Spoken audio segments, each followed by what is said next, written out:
Europe 1 matin. 7h12 sur Europe 1. Dimitri Pavlenko, vous recevez ce matin le préfet Michel Auboin. Bonjour Michel Auboin. Bonjour. Bienvenue sur Europe 1, préfet, inspecteur général d'administration. Vous avez été de 2009 à 2013 directeur de l'intégration des étrangers et des naturalisations au ministère de l'Intérieur. Vous écrivez également en 2019 un livre qu'on a envie de ressortir de sa bibliothèque en ce moment, 40 ans dans les cités.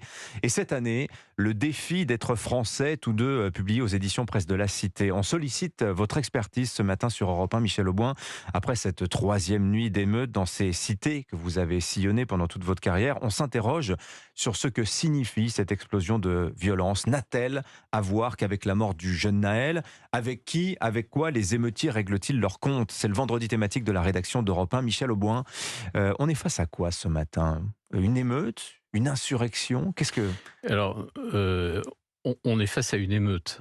Je ne pense pas qu'on soit face à une insurrection, parce que ça voudrait dire qu'il y a une organisation, qu'il y a un sens politique, etc. Il n'y a aucun sens politique. Mais il y avait une organisation. Gérald Darmanin le disait hier, il y a des actions coordonnées. Oui, mais c'est comme pour les Gilets jaunes, c'est-à-dire que c'est coordonné parce que les réseaux sociaux se coordonnent tout seuls. Donc, c'est-à-dire, vous dites à 3h du matin, on attaque, et nous aussi à 3h du matin, et ailleurs, c'est aussi à 3h du main. Oui. C'est tactique, mais il n'y a pas de stratégie, il n'y a pas de direction politique. Non, il n'y a pas de stratégie. Et derrière, il n'y a pas de message politique, parce que on se leurre si on imagine que ces jeunes regardent la télévision, écoutent les discours du président de la République. Ils ont une vision tellement étroite du monde dans lequel ils vivent que de toute façon ils sont les institutions publiques sont un être totalement abstrait pour eux. En revanche, le tweet de Kylian Mbappé, vu 16 millions de fois, ça a de l'impact? Ça, c'est terrible. Ça, c'est absolument terrible. Parce que là, pour le coup, voilà, ça, c'est sur les réseaux sociaux. C'est un de leurs héros, à raison d'ailleurs. Et je trouve que c'est... j'ai pas vraiment de qualificatif pour ça, mais franchement, c'était totalement inadapté. Qu'est-ce qui, d'après vous, Michel Auboin, explique que ça ait cristallisé de la sorte sur cette affaire Naël et pas sur une autre? Parce que factuellement, il y a eu 13 morts l'an dernier par l'ouverture du feu des forces de l'ordre dans des circonstances de refus d'obtempérer. Ça n'a pas embrasé les cités. Oui, alors ça n'embrase pas toujours les cités, mais c'est comme la mèche, l'allumette et la dynamite. Quoi. La dynamite, elle est toujours là, et la mèche, elle est toujours prête à s'enflammer. Donc l'événement qui crée l'émeute, il est toujours ténu, mais là, il y a l'identification. Alors, il y a les vidéos qui sont d'ailleurs sur lesquelles, pardon de dire, il faut attendre quand même que l'IGPN fasse les analyses pour savoir exactement comment les choses sont passées, parce que j'ai fait comme tout le monde, je les ai regardées, mais je suis pas capable de porter un diagnostic. Mais au-delà des vidéos, il y a l'identification de la plupart des jeunes à ce jeune qui a été tué. L'âge, l'origine sociale et l'origine ethnique, mais aussi le fait qu'il avait bravé la police, qui est quand même un acte d'exploit dans les quartiers. Donc vous entendez que Naël est un héros dans les cités? Oui, je pense qu'il a été à un moment un héros, et il a été le héros, celui qui... Et donc un martyr, puisqu'il est tombé sous les balles de la police. D'une certaine façon, on peut dire les choses comme ça. Pour aller vite, mais enfin...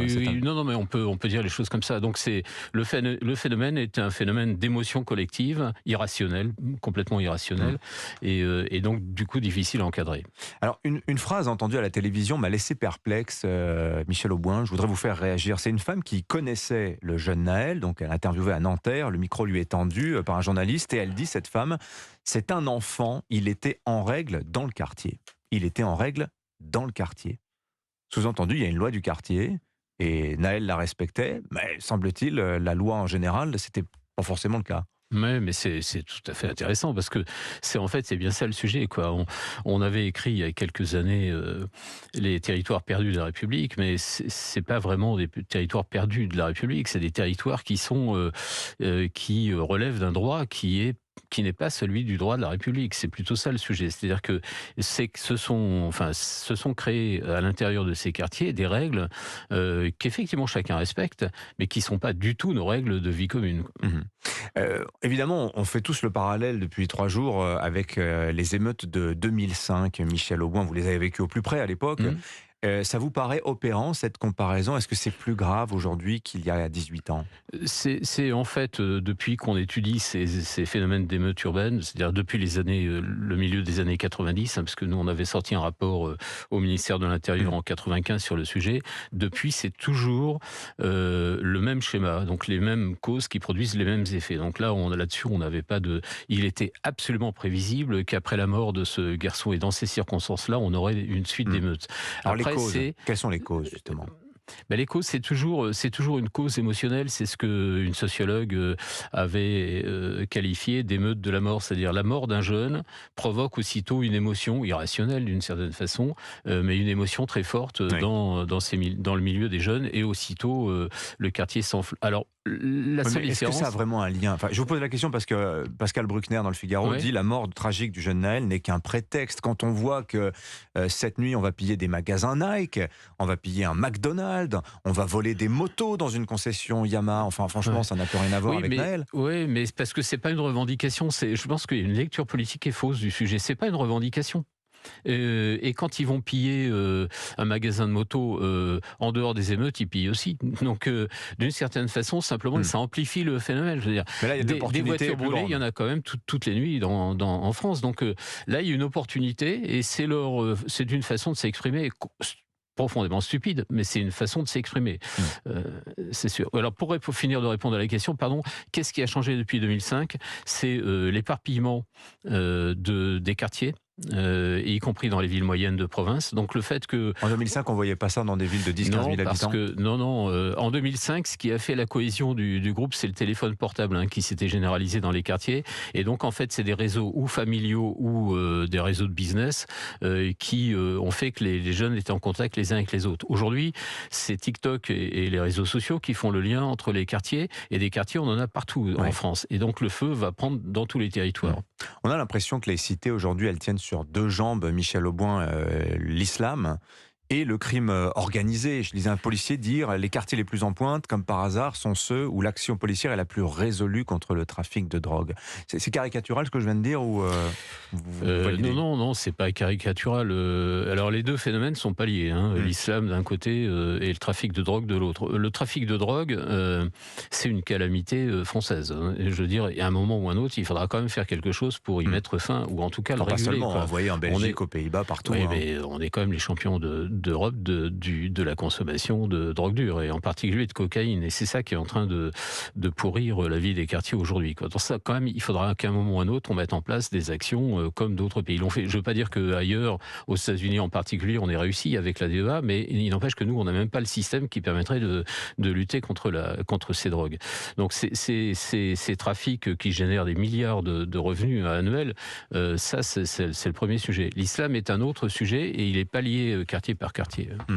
Et comment vous voyez est-ce que nos institutions sont capables aujourd'hui de régler ces problèmes-là? Ils sont immenses. On n'a pas eu le temps de parler du logement aussi. Et cette croyance qui a été d'ailleurs vue encore, Emmanuel Macron en a fait preuve cette semaine, que tous les problèmes des banlieues sont solubles dans les milliards d'argent public. Oui, ce qui est une énorme bêtise, parce qu'enfin, on a utilisé ces moyens, on a mis des milliards effectivement dans la rénovation urbaine, dans la politique de la ville. On voit les résultats. Donc non, mais c'est une réflexion qu'il faudrait conduire. Personne ne conduit, parce que elle a trait au logement, à la politique française du logement social, elle a trait à l'éducation, elle a trait à l'immigration aussi, et elle a trait à l'animation, à l'éducation. Et c'est un projet complexe. C'est pas forcément global, mais c'est en tout cas très complexe. Et donc il faudrait qu'un jour quelqu'un s'en occupe au niveau central. Oui, et pas tout seul, parce que visiblement c'est une tâche de titan. Merci d'être venu sur Europe 1 ce matin, Michel Auboin. Je rappelle